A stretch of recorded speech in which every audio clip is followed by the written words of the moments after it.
Chapter 6. Jordan opened the door of the two-story building below Blaylock's house. "This is it," he said, "just outside your front door. Convenient, no?" "Too convenient," Kennon said. "Also too quiet. Isn't anyone on duty?" "I wouldn't know. Old Doc never kept the place open at night."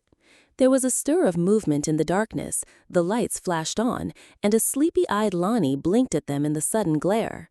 She looked blankly at Kennon and then brightened as she saw Jordan. "What's the trouble, sir?" she asked. "Nothing. We want to look at the Lani I sent down this morning. Dr. Kennon would like to inspect the carcass." "You're the new doctor?" the Lani asked. "Thank goodness you've come. I'll get the staff. I'll be back in a moment." She stepped quickly over to the switchboard beside the door and punched 5 buttons. 4 more humanoids came into the room, followed a little later by a 5th. "Where's the emergency?" one asked. "He is. It's our new doctor." "More females," Kennon muttered to himself. He turned to Jordan. "Aren't there any males in this crew?" Jordan stared at him with mild surprise. "No, sir. Didn't you know? There are no male Lani." "What?" "Just that," Jordan said. "Only females. There hasn't been a male on the island since Old Man Alexander took over. He killed them all." "But that's impossible. How do they reproduce?" "Ever hear of artificial fertilization?" "Sure, but that's a dead end. The offspring are haploids, and they're sterile. The line would die out in a generation." "Not the Lani. You can see for yourself. We've been using the technique here for better than 4 centuries, and we're still doing all right. Over 40 generations so far, and from the looks of things, we can go on indefinitely." "But how is it done?" "I don't know. That's Alexander's secret. The boss man doesn't tell us everything. All I know is that we get results. Old Doc knew how it was done, and I suppose you will too, but don't ask me. I'm dumb." Kennon shrugged. Maybe, maybe not. At any rate, there was no sense in belaboring the point. He turned to the staff. 5 of them were the same big-boned, heavy-framed type that apparently did most of the manual labor. The 6th, the late arrival, was an elegant creature, a bronze-skinned, green-eyed minx with an elfin face half hidden under a wavy mass of red-brown hair. Unlike the others, she had been docked, and in contrast to their heavy eyes and sleep-puffed features, she was alert and lively. She flashed him an impish grin, revealing clean white teeth. Kennon smiled back. He couldn't help it, and suddenly the tension and strangeness was broken. He felt oddly at ease. "Which of you are on duty?" he asked. "All of us," the redhead replied, "if it's necessary. What do you want us to do?" "He's already told me. He wants that last carcass prepped for a post-mortem," the redhead said. "Good. It'll be nice to get to work again." She turned to face Kennon. "Now, doctor, would you like to see your office? Old Doc left a fine collection of notes on Lani anatomy, and perhaps you could do with a little review." "I could do with a lot of it," Kennon admitted. "Unless the inner structure of a Lani is as similar to human as their outer." "There are differences," the redhead admitted. "After all, we aren't quite alike." "Perhaps I'd better do some reading," Kennon said. "You need me any more?" Jordan asked. "No, I think not." "Good. I'll get back. Frankly, I don't like this any better than Blaylock, or the boss, but I'm low man on that pole. See you later." Kennon chuckled as Jordan left. "Now, let's get ready for that cadaver," he said. "Carcass, doctor. A cadaver is a dead human body." She accented the human. Even in death, there is no equality, Kennon thought. He nodded, and the Lani led the way to a door which opened into a good-sized office, liberally covered with bookshelves. An old-fashioned plastic desk, some office cybernetics, a battered voice writer, and a few chairs completed the furnishings.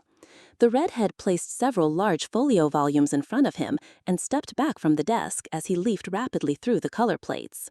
It was an excellent atlas. Dr. Williamson had been a careful and competent workman. Half an hour later, well fortified with a positional knowledge of Lani viscera, Kennon looked up at the redhead. She was still standing patiently, a statue of red gold and bronze. "Get a smock and let's go," he said. "No, wait a minute."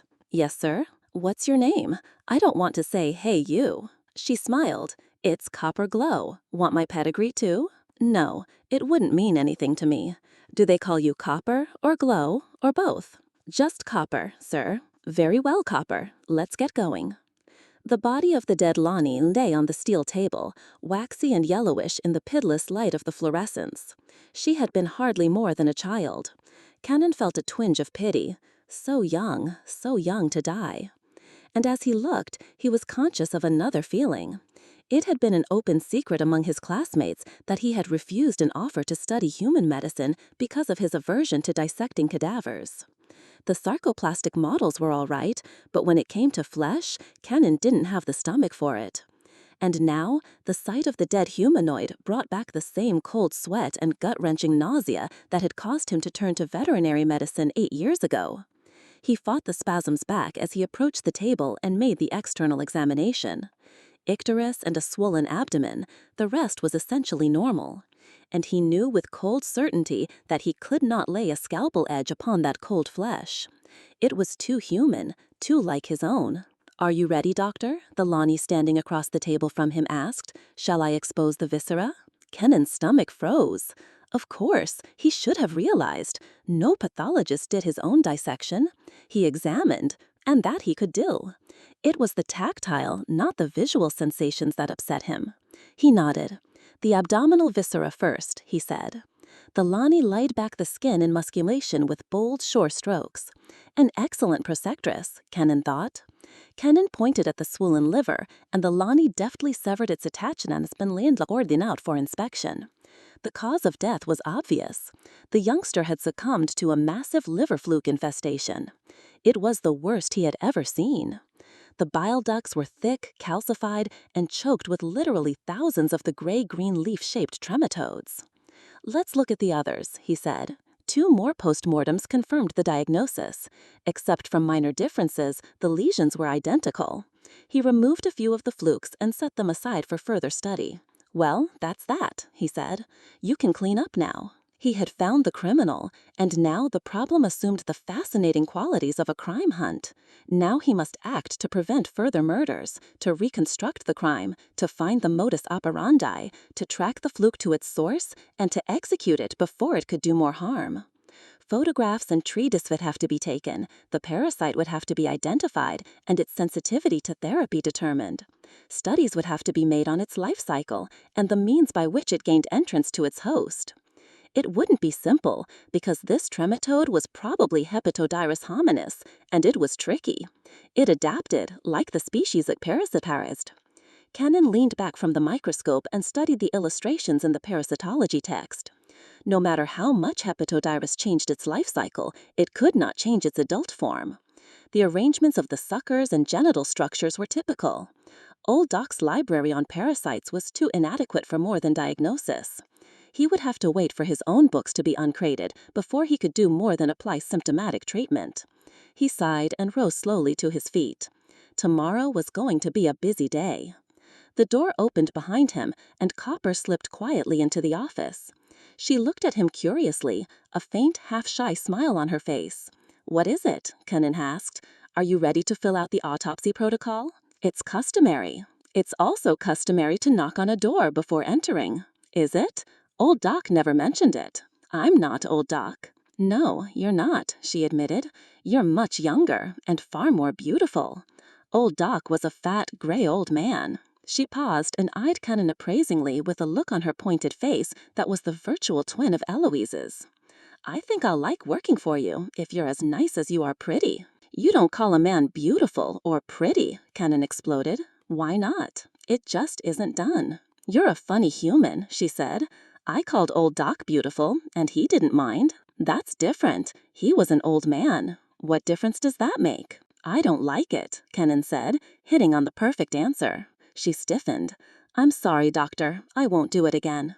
She looked down at him, head cocked sideways. "I guess I have a lot to learn about you.